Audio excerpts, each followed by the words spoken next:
Salve, salve! Bem-vindos a mais um vídeo sobre a história da capoeira. E hoje nós vamos falar sobre a capoeira lutando nos ringues de São Paulo no início do século XX.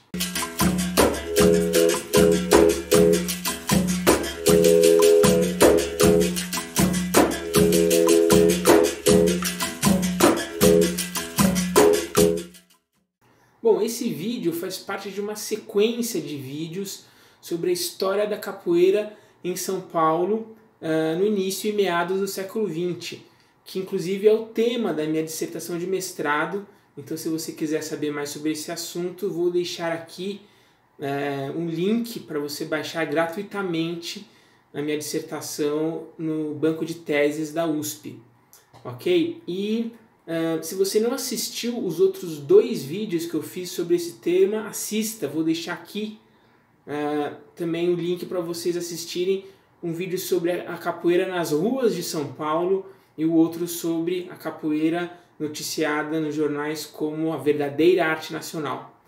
Então nós já vimos que a capoeira ela esteve presente entre a população negra, dentro das comunidades negras e sendo marginalizada pela sociedade paulistana da época. Depois a gente viu no outro vídeo como que esse discurso marginalizante da capoeira ele se inverte, ele começa a ser invertido a partir da década de 20, com muitas notícias e muitos intelectuais se posicionando a favor da capoeira como uma verdadeira arte nacional.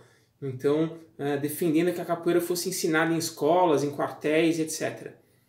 Seguindo um movimento mais amplo, né, que já existia em outros locais do Brasil, como no Rio de Janeiro. E depois, no final da década de 20, a gente vai ver a capoeira, então, sendo noticiada pelos jornais paulistanos, lutando em ringues, né, capoeiras. Não existe ainda o uso do termo capoeirista, né? Capoeirista é uma coisa que vem depois, só com as propostas de academia, de capoeira em academias. Então, nesse momento, são os capoeiras lutando em ringues contra outras artes marciais.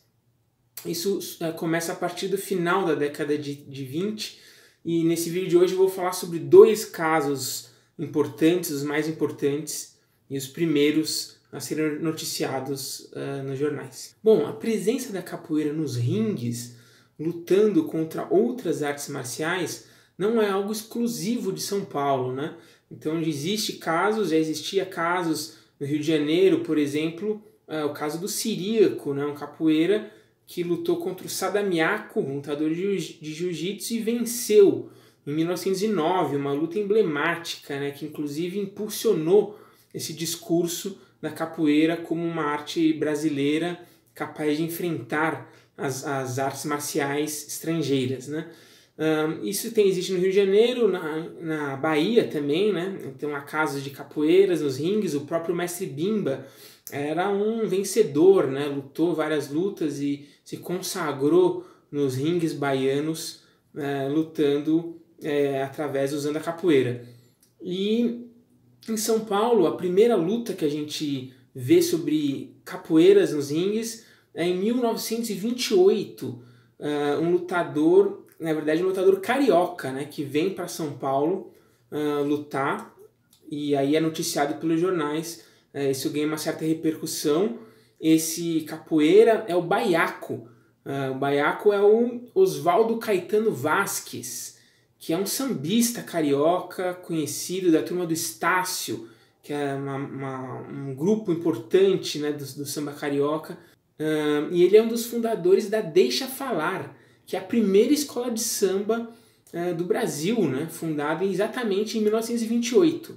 Então o Baiaco é um personagem importante do samba carioca e de repente ele aparece em São Paulo sendo aclamado como o campeão de capoeira, né? Como um verdadeiro campeão que estaria desafiando um lutador de jiu-jitsu, o Gel Omori, que estava no circo Queirouro.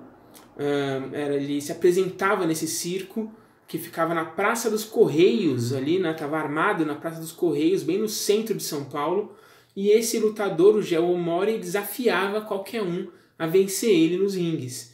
Então o Baiaco é trazido, né, do Rio de Janeiro para lutar em São Paulo, e os jornais noticiam, né, essa luta com entusiasmo, né? Então, olha o que um desses jornais fala. Ele fala assim: estava em jogo a demonstração de eficiência de uma arma perigosa, como o jiu-jitsu japonesa, e da capoeira insuperável, genuinamente nossa, e que constitui um legítimo orgulho para nós brasileiros.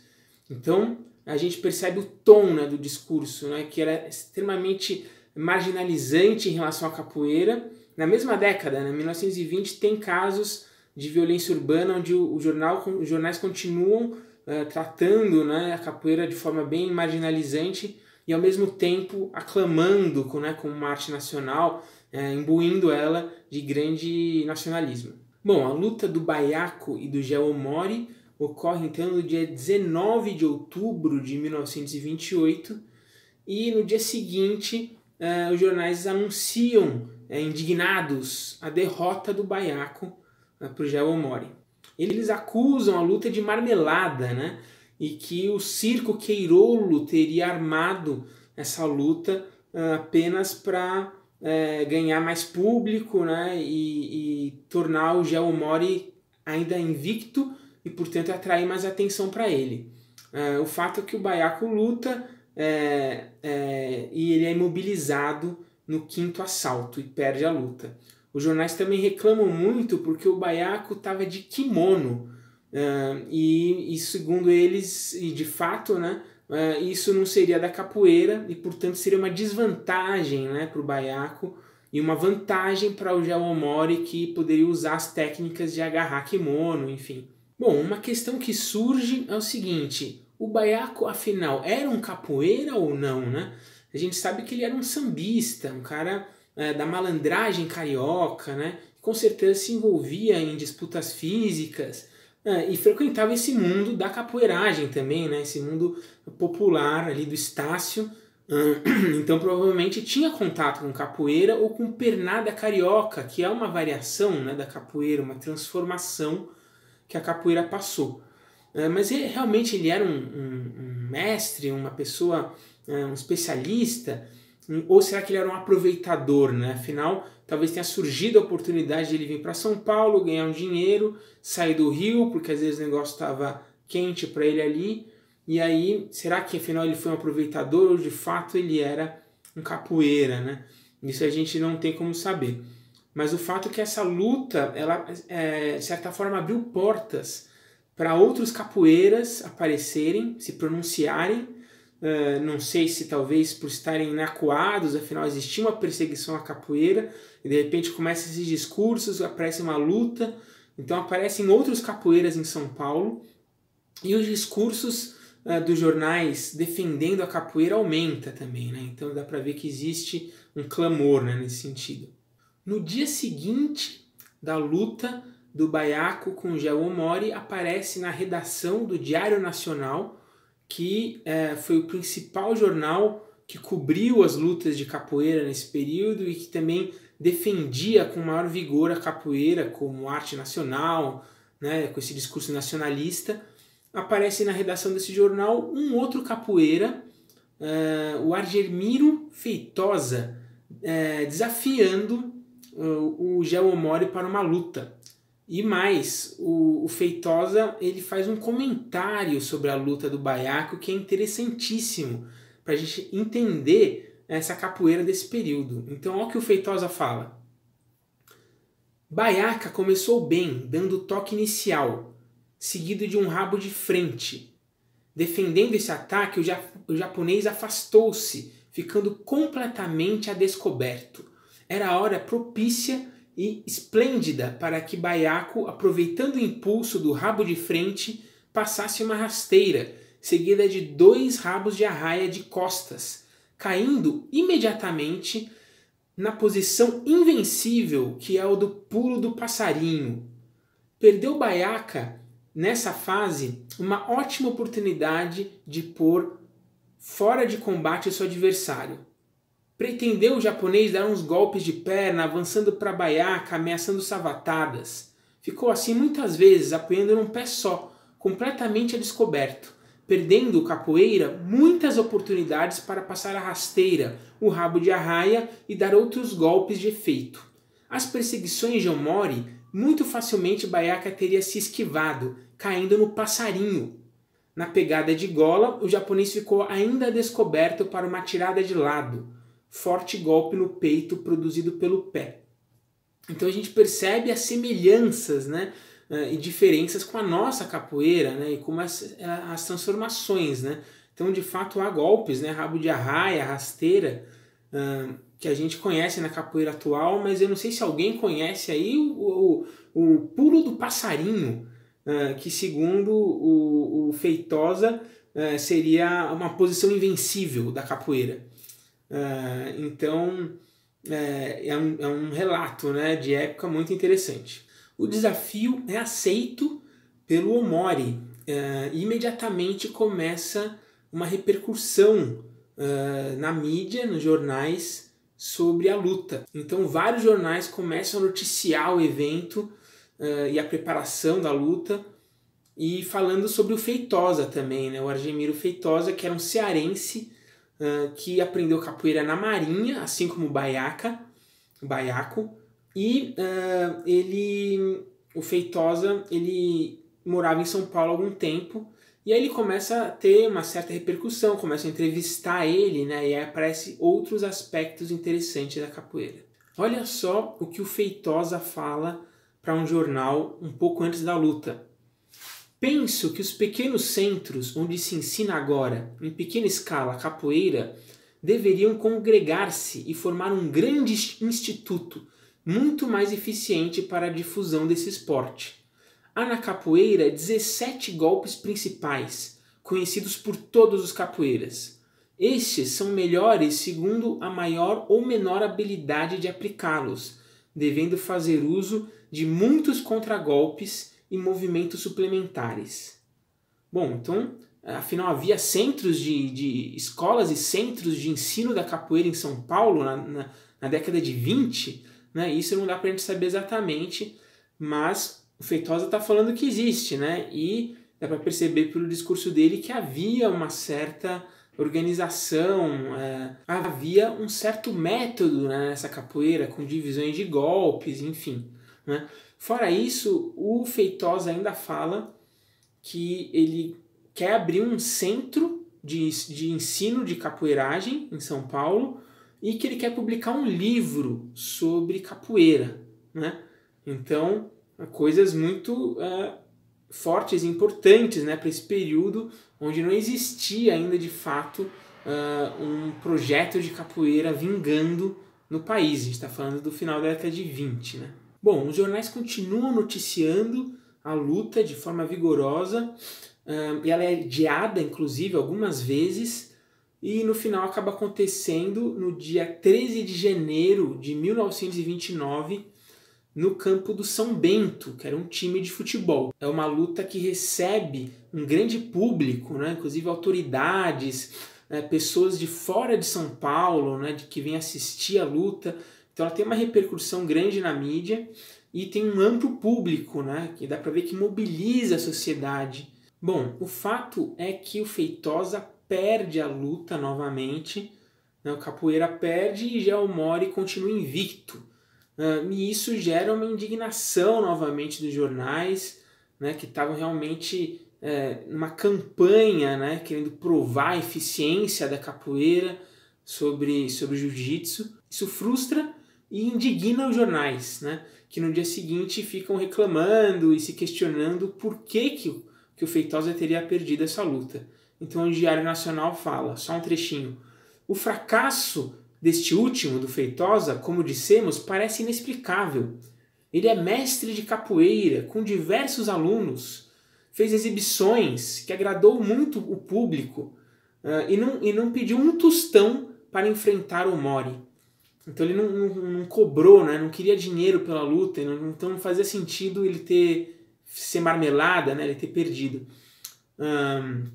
Então é isso, os jornais eles ficam muito frustrados, e começa a se questionar se não existe um preparo melhor dos capoeiras, o que acontece, né, que eles estão perdendo. e aí começa a pipocar outros capoeiras desafiando e comentando a luta também, começa a aparecer capoeiras nos jornais, né? Mas depois disso o fato é que diminui as notícias, né? Essa é a grande luta que ocorre envolvendo a capoeira. Depois ocorre outras, né? A capoeira não some dos ringues, mas sem a mesma repercussão, sem a mesma importância, e depois, ao longo da década de 30, ela vai sumindo dos noticiários. Bom, uma questão que fica nisso tudo é: e se Feitosa tivesse vencido a luta, né? A gente sabe que o fato do mestre Bimba vencer as lutas lá em Salvador, isso alavancou, né, o projeto da capoeira regional, o método, a escola do mestre Bimba. Né? Então, e se o Feitosa tivesse vencido, né? O que teria acontecido? Será que a gente teria visto um estilo paulista de capoeira surgindo aí na década de 30, com livros publicados, com academia, né? Isso é uma coisa que não dá para saber. Mas para um local onde a gente nem sabia, né, sobre a história, nem sabia que existia capoeira no século XX, no início do século XX, a gente percebe que sim, havia muita capoeira, né, tanto nas ruas como nos ringues paulistas, certo? Outra questão também que fica é que o Feitosa e os outros lutadores, né, o Baiaco também, apesar de serem negros, né, a gente viu na foto o Feitosa era negro, mas de certa forma eles estavam encabeçando, né, esse projeto, ou pelo menos sendo cooptados por esse projeto elitista da capoeira, né, esse projeto dos intelectuais, né, que aparecia nos jornais e que defendiam aparentemente uma capoeira estritamente marcial. Então, retirando, inclusive, a africanidade dessa capoeira, né? A gente vê discursos claramente de limpeza étnica racial, falando sobre a capoeira. Então, de certa forma, há uma confluência, obviamente, né, de percepções. Então, há sim, como eu disse antes, é a mesma capoeira diaspórica, escrava, só que esse projeto elitista acaba embranquecendo, né, vamos dizer assim, retirando o seu lado, a sua africanidade da capoeira, retirando o seu lado musical, o seu lado lúdico, que a gente sabe que existia nesse período. Então, isso inclusive é um mérito do mestre Bimba, né? Porque afinal ele soube lidar com essa proposta marcial da capoeira, metodizante, né, colocando em academias, mas soube preservar a sua parte lúdica, a sua parte musical. Isso é um mérito, né, importante, um assunto para um outro vídeo também.